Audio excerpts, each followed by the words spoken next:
Good morning, everybody. Thank you for joining us this morning on Adjusters247.com's News and Views for Claims Professionals webinar.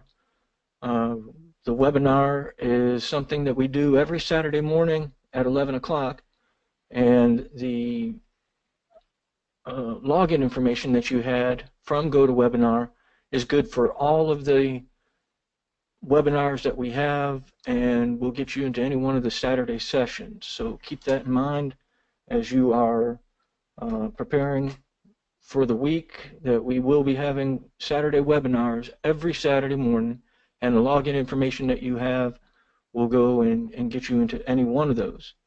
We're going to go ahead and get started. Couple of things. If you have ever been to the webinar before, you know that you start off in listen-only mode, and then you can, at the end, we'll have a question and answer period where I'll open up the lines for anybody to ask any questions that they have. But thank you for being here today as part of our team. We're going to discuss this past week's podcasts. We're going to discuss how we do things and why we do it the way that we do. We're going to go over the many ways we share our messages, and then we're going to explain what our future plans are. In addition to that, we're going to go and discuss a lot of different areas that we communicate with our adjusters. We're also going to go and review material planned to be discussed next week. We'll also talk about any discussion, or we'll include in the discussion any subject you wish to discuss. There's a question box that is part of your login that you can go and ask questions at any time, and I'll be able to see those.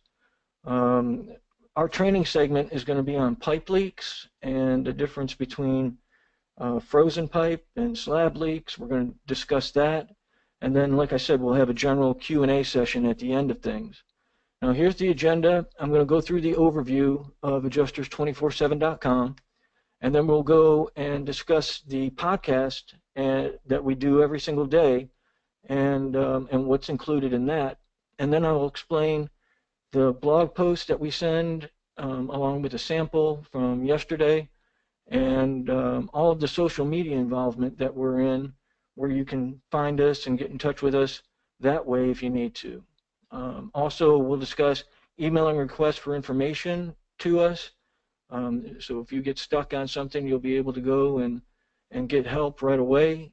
And then, of course, our training segment on frozen versus slab pipe leaks, and then question and answers. But if you have a question at any time, make sure that you use the question box, and that way I can go and address it as we go along. Overview of Adjusters247.com, what we do and why we do it. Basically, we're dedicated to providing claims professionals the information that they need to be more efficient and proficient. And we've learned over my 32-year career that the more educated and the more involved adjusters or claims professionals are in getting training and getting the information that they need, it will go and increase QA scores, lower cycle times, and it'll definitely go and lead to better customer service for the insureds and the clients that you're working for. I wanted to create an organization, a company that concentrated solely on providing information, and that's what we do. And the information that we provide is for anybody that's a claims professional working any type of claim, regardless of their position or level of experience. The material that we discuss in each podcast will help us be better in our everyday lives. And I'll give you an example of that in just a little bit. But first of all, our website. I hope everybody's had a chance to go and explore what we have on our website.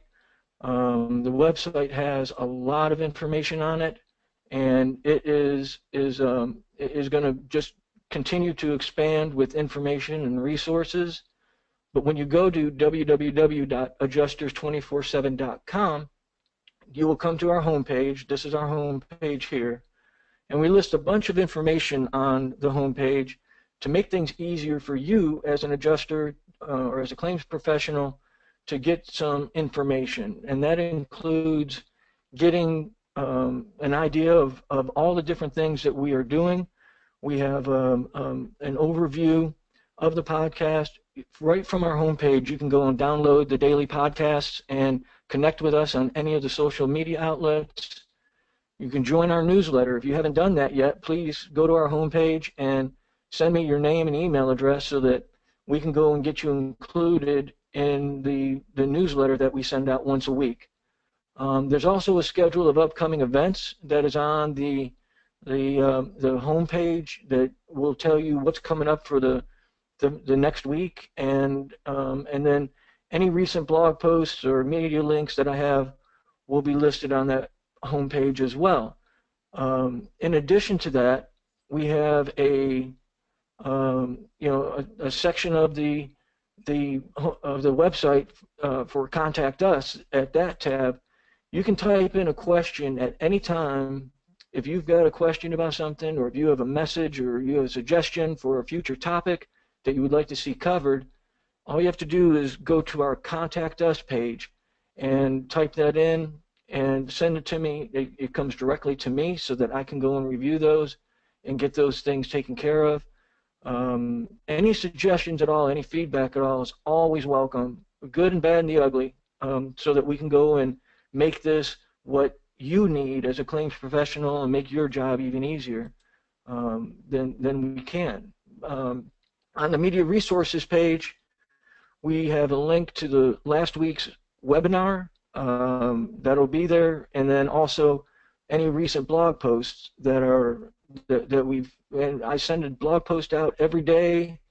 I'll go over that here in just a little bit, but I go and send a blog post out every day, but you can get it right from here. If for some reason you don't get access to it, you can come to our website every day and get our latest blog update with the information that we have. There's an important links page here, and then also our blog page is here that you can go and access our blogs directly from there as well, and we'll go over more of this information as we go through the webinar today. But I wanted to share that with you so that you would have an idea of what is on our website and our homepage, particularly so that you'd be familiar with it. But sign up for that newsletter, and also make sure that we get any feedback that you have, any suggestions. Feel free to send that to us at any time so that we can go and incorporate that into what we're doing here. Adjusters News and Views for Claims Professionals podcast.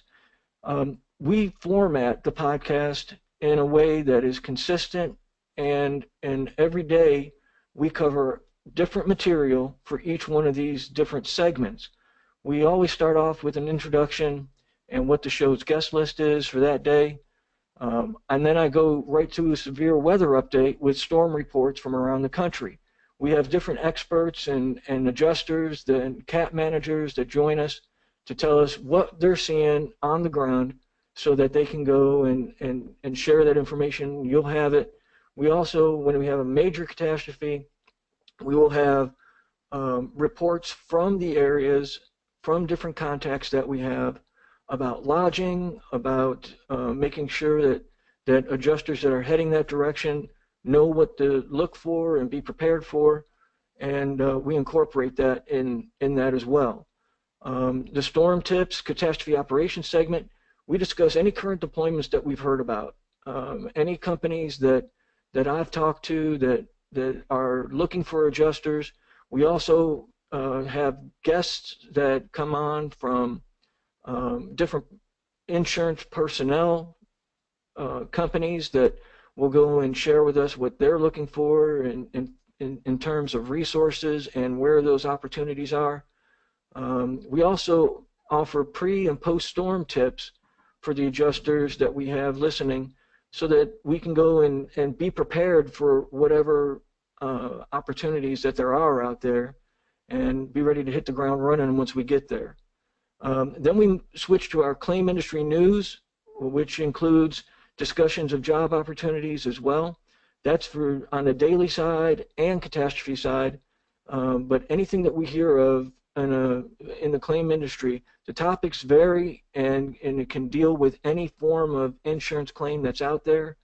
We could be talking about AOBs one day, and the next day, be talking about different possibilities that they're running into on the daily side that we need to take care of as well. Then we have what we call our Adjusting 101 segment. That's where we dedicate that segment to offering guidance to newer adjusters, or as a refresher to those that haven't been out in the field for a while. It's a little bit more basic instruction. We deal with, like this week, we did a lot about how the proper way to investigate a hail claim, doing different types of tornado damage segments. We had a lot of what people might be seeing right now because of the severe storms that we've had, and the possibility that some of those were going to be deployed. So we gear it towards the current conditions and what's going on the ground. But every day we have a different topic or a different training area that we concentrate on, and then we make sure that we get that information out there to whoever needs it. Then we move on to our seasoned adjuster time, where that is more complex claims that we discuss, and it's good for the newer adjusters to listen to too, to get exposed to that situation and those type of claims. But we discuss policies, procedures, technology, issues that are coming up. I've been in the business for a long time, and I know I learn something new every single day in the business, and I want to share that with whoever is, like me, been around for a little while. But all these different changes that take place, it's easy to get left behind, and we use this segment every single day to make sure that the seasoned adjusters, that haven't been through any kind of recent training or are familiar with the different changes that are taking place in the industry, we address those in the podcast every single day. And then we move on to the time management and organizational tips and tricks for managers and staff. We cover everything from time management and organizational tips to stress management to different ways that adjusters have to relate to their managers, and the managers have to relate to the adjusters on their teams. We cover a lot of different areas on this, and like I said, every single day it's a different topic, but it's all something that we can all take some advice and use in our everyday lives, and that's what that segment is reserved for. Then we go to our reality check segment, where we share successes and setbacks that we can all learn from.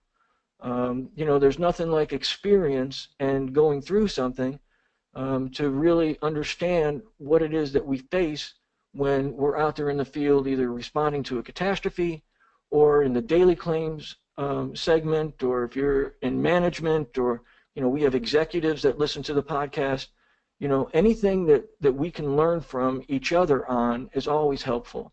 Unless you've, like I have, slept in your truck for 2 weeks because there was no lodging where you were going to work a storm, and basically bathed in a gas station bathroom, for 2 weeks, those type of stories, and being prepared for that type of environment. So it's not so shocking when a first-time adjuster goes to a CAT and is not prepared for it. So we share all kinds of different successes and setbacks that we've experienced over the years, and we have other seasoned adjusters that come on and do the exact same thing, and we share that with everybody in our daily podcast. Then the show ends. We discuss any upcoming events and certification classes, share all the ways that you can get in touch with us, and we answer any questions that we receive through the many ways to contact us, and preview what the next day's podcast agenda is going to be, and what next week's webinar is going to be. So there's a lot of information there, and immediately after we get done producing the podcast, and I normally produce those in the morning as soon as I get the latest weather information, and it's usually available for you to download before 12 o'clock. So you're dealing with real-time weather information and severe storm information. And our hosting site, within minutes of me uploading it, has it out on our RSS feed that sends it to iTunes, Google Play, Stitcher. We're on TuneIn, SoundCloud, several other distribution outlets. But you can always go and get that information just by clicking on our blog, which is what gets sent out as soon as the podcast has been published and it is ready for download. We send a blog post out, and we make sure that everybody in the blog post is able to go and access the same information that you could access from our homepage, and it will allow you to go and download everything that were talked about that day, get access to it. I give a show note update as to what we discussed. This is from yesterday's podcast, and we talked about a lot of different things, from the pipe leaks to the seasoned adjuster time, where we discussed fine art, antiques, and collectible claims as part of inland marine claims. And we had an interview with PJ Zadok, who is the director of Fine Arts Insurance Consultants, who shared a lot of his expertise with us, and that he's been in the business for 35 years. So we had a good interview with him and shared that with everybody as well. We went and discussed time management as a claims professional, trying to help us all get a little bit more efficient as we handle claims. And then we made sure that everybody had a way to get in touch with us, and I include that in the blog post that goes out. Same thing as before. You can register for the webinars by clicking on that button. But like I said, the registration that you got to get here today will get you into any of our Saturday sessions. And all you have to do is sign up for them, register for them, and that login will be okay to get you in there. But like I said, you can click on any of these buttons. It'll take you directly to iTunes or Stitcher or Google Play, so you can listen to the podcast, or you can download it to listen to it later. But that will be available for you as well. The last couple of podcasts will be here, and that you can go and get right from the blog post that we send out.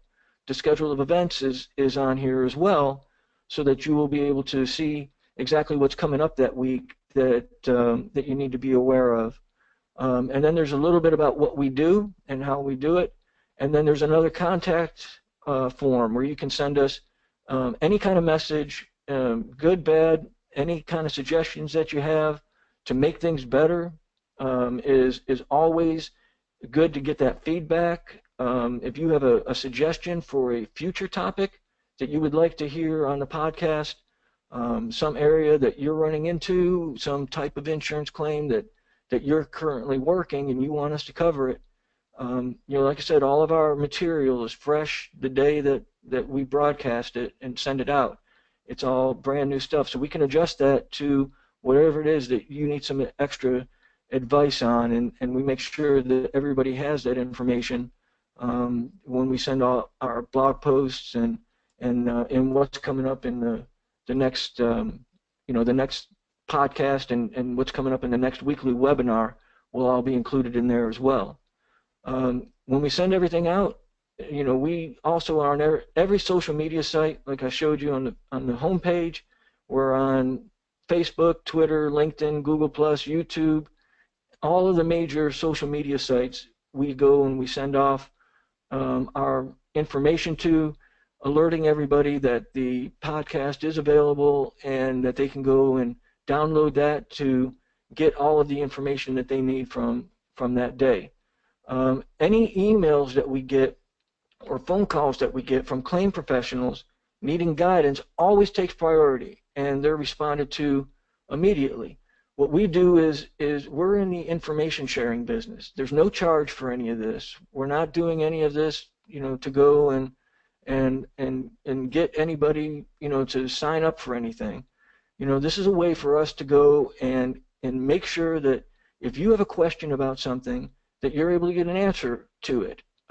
I know over all the years that I was in the field, there's nothing more frustrating than having a question about a claim and not being able to get an answer to it to move that claim forward. And management sometimes, team leads sometimes, are not responsive enough, or not at the time that you're working. I mean, it's nothing for us as adjusters to be working at midnight, 1 o'clock in the morning. Well, you're not going to be able to get any kind of responses from them until probably late the following day. You send something to us, we respond immediately to it, we're prepared for that, and we make sure that you get the information that you need so that you can keep going, whether it's an Xactimate question, whether it's dealing with anything to do with policy or coverage, or regardless of the type of claim that you're handling. All you have to do is send us an email through those contact boxes and let us know. And then at the end of the webinar, I'm going to be giving you, my email address along with my phone number, my cell phone number, so you can get in touch with us anytime that you need to. If it's an extremely important thing for you, you'll have immediate access to us to get everything handled the way it needs to be handled. So by now, you should have a pretty good idea of what adjusters247.com does and how we do it.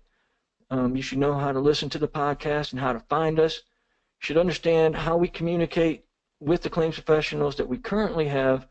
There's tons of them that we talk with every single day, and the podcast goes out to thousands of people every single day, and we make sure that we keep everything current and what is actually going on in the field right now. So there's no stale old information that gets thrown in there just as filler.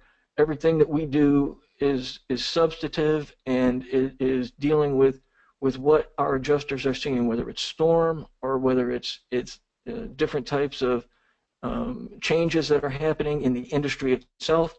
We make sure that we keep everything as current as we possibly can. Now, in the future, we need to expand the number of claims professionals that we reach. Like I said, we send everything out, we broadcast everything out, but it takes time to get the word out there that these things are happening. You people today showing up and being part of our webinars, great. I can't be prouder of the fact that y'all are here. But help us spread the word. Any adjusting or claims associates that you have, let them know what we have going on here so that we can go and make sure that we reach as many claims professionals as possible. Like I said, nobody's going to get sold anything. This is not something that we're trying to go and turn into anything more than what it is, which is just a way for adjusters to get information and for us to be able to get the word out for our sponsors, for whoever it is that we're having associations with. We can make sure that their brand and their help is available to you as well. We are going to be adding more reference material to our website. We're over the next couple of weeks, the different training material, it's already in production. There's going to be audio-visual type of training, kind of like these webinars, that'll be available on the topics that we cover on the podcast. A lot of the basic information that adjusters need when they get out to the field. Any type of current information that is relevant to claims and you being able to handle the claims that you're getting is going to be part of the website and the reference material that's on the website. So that is going to be expanding. That's in our future. We also are going to be adding other claims-related sponsors to our family. We have several that are coming on board that like what we're doing. And like I said, we have everything from executives to clerical people that listen to our podcast every day, and we listen to what their suggestions are. And those things go and lead to different opportunities, and we definitely have those opportunities that you'll see and be a part of as we move forward and as we're able to get everything built up the way that we want to have it built up. And as I said, it's a process, and I'm just glad that y'all are a part of it. Now, this week's claim-related training deals with pipe freeze and slab leak claim handling. And basically, plumbing supply failures are the leading source of residential water losses. They are 50% more than the second source on water type of claims. So chances are, if you're working daily claims, or even if you're out working a cat, you may have a freezing pipe claim, or it's being claimed as a freezing pipe claim. And we want to make sure that you have the information that you'll need when you go out there to know the difference between the two of them. When water freezes, it goes through a volumetric expansion of about 9%. Okay, that's huge when you're talking about especially supply lines and being under pressure and everything else. 9%, that's where a lot of these pipe, especially the copper ones, they fail. It's not the ice itself usually that causes the damage, but as the ice continues to freeze and increase in volume inside the pipe, it forces the water that's trapped between the ice blockage and the valves, like a faucet or any type of fixture that is in that dwelling, to increase in pressure to the point where the pipe itself fails. That's why it's often recommended that you keep the faucet dripping when freezing weather is anticipated. That way it'll go and help dissipate any of that excess pressure to go and make sure that there's room for expansion of that freezing area in that pipe, and it's not going to go and cause the pipe itself to go and fail. Ice-related pipe bursts usually are a supply line problem. Drain lines certainly can freeze, but in theory, they're not supposed to be full enough to go in and suffer the same type of consequences that you would find with a copper pipe under pressure. Unless they're blocked and completely full, usually the drain lines are not going to be affected by the freezing pipes, or usually there's going to be another reason for those drain lines to go and fail. The supply lines, however, are full, and when not in use, the water in these lines is standing still. It's static, making it susceptible to freezing.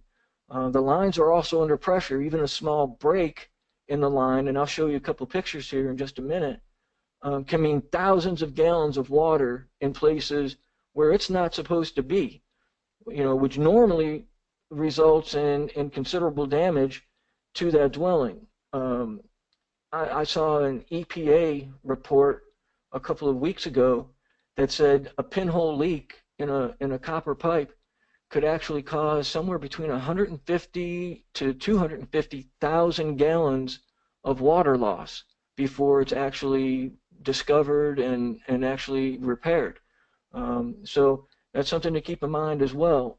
Freezing pipes, of course, is a concern in southern states when the temperatures begin to dip below 20, but it also happens up in the northern portions of the United States as well. They are more built for it up there. They definitely go and account for the frozen pipes and the way that they do their construction methods up north. But down south, typically the homes are more likely are not built with freezing temperatures in mind. They go and don't come insulated, and they're in areas like an attic where the temperatures, once they get below 20 degrees, they'll freeze. And if you get a good cold spell in some place like North Florida, Georgia, Tennessee even, they're not used to that, and that's where you'll see a lot of these deep freeze pipe claims that occur. Installation related issues usually are found in the fittings, the connections, and the joints. It's important that you as an adjuster, if you're handling one of these claims, that you go out there to investigate, to answer the question, did the pipe fitting burst due to the ice, or did it come apart due to poor installation?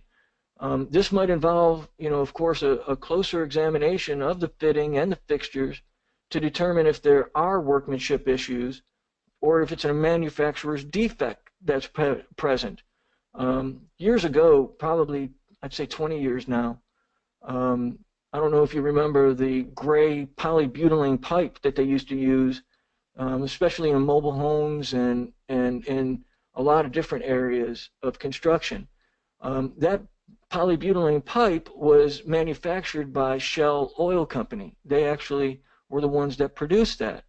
Well, it turns out that their pipe was not tested and rated for the amount of pressure that it was put in these different construction applications that they were installing this PV pipe in.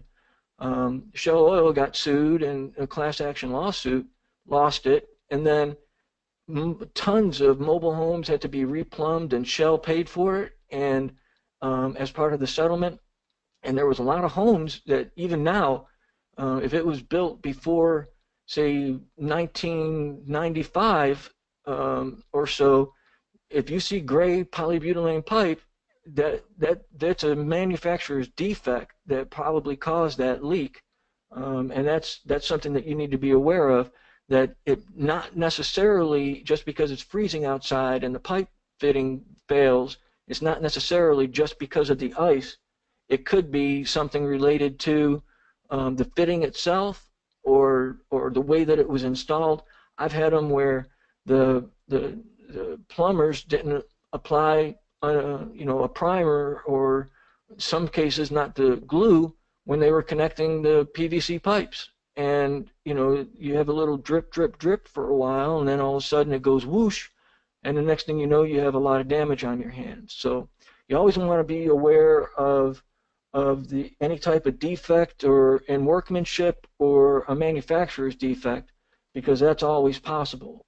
Now, a rupture in the pipe or a pinhole leak. The rupture would be consistent with damage caused by freezing water. Pinhole leaks in a pipe, on the other hand, can result from different mechanisms and are formed in a couple of different ways. I'm going to show you a couple pictures here on the next screen. It could be hard water or even a galvanic exchange. Copper pipes also are used in grounding the electrical system. If a current is running through a pipe on a regular basis, pitting is also a possibility as the current finds its way into the ground. A lot of times you'll see that copper pipes being used to ground these electrical systems, you'll actually be able to see where the current itself, while it's looking for ground, actually goes and causes deterioration inside of that section of the pipe only. The rest of the pipe will be fine, but that area will show distinct signs on the inside of brittleness and being corroded from the galvanic exchange that it's getting from those electrical currents. Also, if the supply line runs through a slab or contacts with the rebar, the pipes will prematurely corrode and pit due to the galvanic incompatibility as well. There's a couple of photos that I have to kind of demonstrate this. The first one up top that you'll see is typically what you'll see on a freezing pipe claim. Notice how the pressure just got so great that it went and caused that pipe to split and start pouring water out of it. Typically, that can happen in any section of the pipe, anywhere along the way. So if you have a house that has their pipes running through the attic, or they run through under the ground or crawl space, or like in the bottom two pictures, these are from a slab leak where the pipe contacted rebar. This was a claim that we handled last year, and you can see the different types of discolorations. This is evidence that these conditions are ongoing and not a one-time acute event. It is green, corrosive type color and discoloration on that section of the pipe, or on, and you can see the white discoloration here around the pinhole and around the pipe. That's indicative of an ongoing issue that would probably have been from either resting up against another piece of rebar, another pipe, or something along those lines that would cause that pipe to fail with a pinhole leak like that. On a freezing pipe, you're going to get the split that's typical, very typical of the way it's going to look when you find one. And when you find one, you may find others down the line as well, depending on how thick the ice got and where the blockages are. So make sure that if you're investigating any kind of pipe freeze losses, that you check other areas as well that may have been exposed to the same environment, and they may be showing either full-blown splits like this, or if you rub your hands around that pipe itself, you'll feel it getting ready to burst where it's raised here. It may not have broken all the way through yet, but that would be a section of pipe and rooms involved that you didn't go there for, you didn't know about, but through your looking and investigation, you'll be able to find other areas that may have it as well.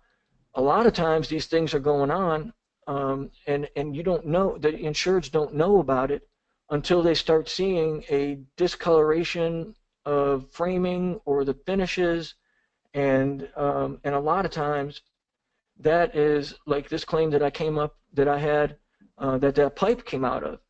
This was a slab leak that occurred, and the pipe was in this area of the living room. They had no idea that it was leaking. It had been leaking for a long time, until the pre-finished floor started showing signs of discoloration, and then they started to get that smell, that mildew smell, and then they started doing some type of investigation on their own and found, that there was, just some damage to these pre-finished floors. And when they opened it up and they were able to go and take a look inside, that's where they found this pipe with the pinhole leak. And as I said, its discoloration is a clear indicator as to what caused that pinhole leak. Sometimes you'll if the plumbing is running through a wall, I've had it where there'll be a nail or a drywall screw that is resting against the pipe itself, may not have penetrated the pipe, but is resting against it, and over time, it'll, through that galvanic action, will go and cause a pinhole leak where that nail or screw actually touched the copper pipe itself. When you investigate these claims, of course, with pre-finished floor, we got to replace all of it through the entire place that's line of sight. If it's continuous, you can't sand and refinish pre-finished floor. There's a very small possibility, if it was engineered flooring, that you could get away with one sand and refinish, but typically not. But you always want to make sure that you take a look at any surrounding areas. The baseboards all have to be replaced because that water traveled into this area and pooled where it was kind of a dip in the floor itself, in the slab itself. Always find out what type of floor you're dealing with. They're all different, and that's the only way to determine what the actual value is of that floor, the condition of that floor, the grade, I should say, of that floor. Get one of these pieces. On the back of it should be stamped whoever made it or the type of floor, so you can go and check online to see, how much that goes for, and whether it's a standard grade, average grade, high grade type of pre-finished flooring. And when you put your Xactimate estimates together, you can go and put an F9 note in there to indicate how you came to your conclusion that it's high grade instead of standard grade, and make sure that you make a note of that in your estimate. You always want to go and make it as easy for the desk adjusters as possible when they're reviewing your claim. As I said, this claim here, we had to go and refinish, or I should say replace all of this pre-finished flooring. It goes all the way through. I'm not going to show you all the photos, but the pre-finished flooring goes all the way through. This is the kitchen here on the right-hand side at the top of the photo, and beyond that is a den or dining room, however they wanted to use it. All of that had to be replaced because there's no way that you could go and match. There was no natural break. There was no thresholds. So all of that had to be replaced. Because of the type of policy that was here, what we owed for was the access to the slab leak itself, but we don't pay for, and you never pay for, the repairs to the plumbing itself, which typically is pretty cheap anyway. That section of pipe, maybe would have been just a couple of $100 in a repair, but you do owe for the access to the pipe to effect repairs. And that's pretty typical in every policy, whether this one here was a condo policy in HO6, but it's pretty typical in the HO3 all the way throughout. But you always want to check your coverages and your exclusions and your endorsements to see if the policy has changed for the claim that you're handling. But all of this stuff had to go. Now, one of the things that I want to that I've shown you this picture for is you can see where there's a lot of the laminate flooring, not just in this room, but the rest of the place, that looks great, no problems. This flooring was not glued down. It was basically a floating floor, what they call a floating floor. It's all tongue and groove, it's pushed together, and it's all just one continuous floor. Well, I was able to go and find a salvor who would come and pick up all the non-water damaged flooring and actually paid the insurance carrier money for that pre-finished flooring that they could go and then sell or use as they see fit. You always want to address the salvage opportunities that exist for any claim that you handle. But when you're dealing with pre-finished floors and you're going to have to go and replace a whole unit like I did on this one, there's so much that is there that is usable. There's a market for that. So you always want to go and address that when you're doing your claim. Make sure that the manager knows that you made an attempt to find a salvor to take care of that, and that way, you'll look like a hero to begin with, because not a lot of adjusters pay attention to those things. But it'll also go and just show that you're a professional and you know what you're doing, and that'll just lead to more assignments for you later on down the line. Believe me, that I built my career on that, the little stuff, just making sure you take care of the little stuff. You just don't throw a bunch of stuff against the wall and see if it's going to stick. You make sure that you address all these little issues, SIU, subro, and always salvage. Make sure that you always address those in your reports so that you can go and if there is a referral that you need to make to either SIU or subrogation or salvage referrals, you just make the recommendations and then you're done. And whatever they decide to do with it is up to them. But you want to show that you are knowledgeable of these different areas, and we concentrate a lot of that in the podcasts and making sure that you get the information that you're going to need to go and make yourself a rising star in that claims department. And it's all about the little stuff. Believe me, the big stuff just about everybody can do. But if you can go, like in this case, I was able to get the insurance company thousands of dollars back into their pocket.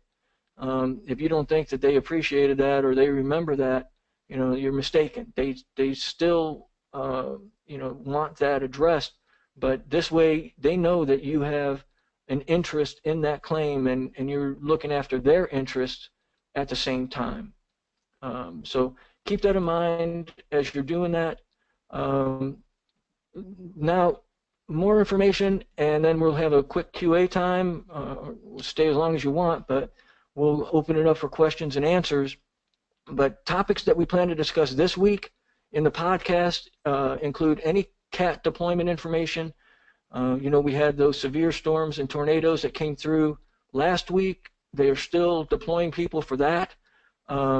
They also are expecting feet, in some cases yards, of snow up in the Northeast around the Great Lakes this weekend. And I've worked those claims before, ice dams, and when they get that much snow in a short period of time, it ends up causing a lot of damage to a lot of structures, and there could be deployments that are part of that. So We're going to go and address some of those issues in the early part of the week, along with third-party liability.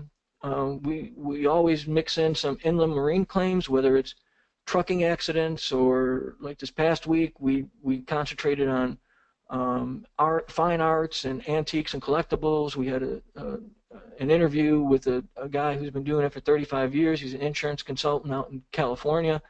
That was in yesterday's podcast. If you want to go back and listen to that, it was interesting to get his insights and knowledge that he's acquired over all those years. And then we're going to have theft losses, fire investigations, and as I said earlier, any topic that we get a request to discuss, I mix into our daily podcast so that everybody is getting that information, and we're able to spread the word on what you're seeing out there, what we're running into, and making sure that everybody is part of that podcast production by suggesting topics, and we include those in those individual daily podcasts. Now, we have several interviews planned with guests this week. In fact, I'm going to be talking with one here this afternoon, and got a couple others set up for early in the week. And all of it is going to be relevant claims-related topics that we'll be discussing, part of our training and coaching that we do every single day. We also are going to help Action Catastrophe Team expand by getting their message out to the carriers and adjusters. ACT's website, if you haven't gone to it yet, has a adjuster information sheet page. If you're wanting to get on a roster, theirs is a good one to get on. They've been in business over 10 years. You want to go and make sure that you fill out the adjuster information sheet. They work all around the country, everything from property, casualty, third-party liability. But if you get on their website, you will be able to find all the information you need to about them. But then also, this adjuster information sheet is critical that you go and fill out and send off to them so you can get added to their roster as well. I'm going to unmute the phones, so anybody who has a question can go ahead and offer it at this time, and just let me know what your what type of questions you're having so that we can go and discuss them. Go ahead. Anybody have any questions? Okay, I guess I covered everything then. There was a couple of questions in the question box, but I answered those already. So we'll move on at this point and make sure that you know that I really appreciate you joining us today. I know there's a lot of ways you could be spending your Saturday morning. You will get a copy of all of this once you go and once GoToWebinar gets done doing their thing with downloading it and getting everything ready. You will get a link that you can go back and access this information if you want to. And also, we want to make sure that you have all the information that you need. So that's why we don't ever do a webinar that's not live. There's never going to be a replay on the webinar. So next week's going to be a different subject that we'll be discussing. If you have suggestions for what you would like to see covered in the webinar, send that as well. It's not just the podcast that we take suggestions on, it's the webinar as well. Then everything gets added to our media resources page later on, so you can always go back to our website, go to that media resources page, and the prior week's webinar will be there along with the podcast that you can access at any time as well. You can always get in touch with me by emailing me at tom@adjusters247.com, or my cell phone number, which is 754-208-7049.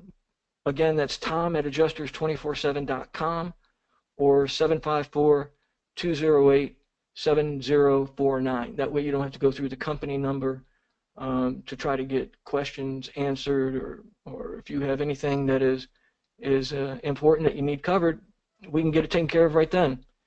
Let me check the questions box real quick again. And no, we answered everything. Again, thank you for joining us, and I hope everybody has a great weekend. Take care now.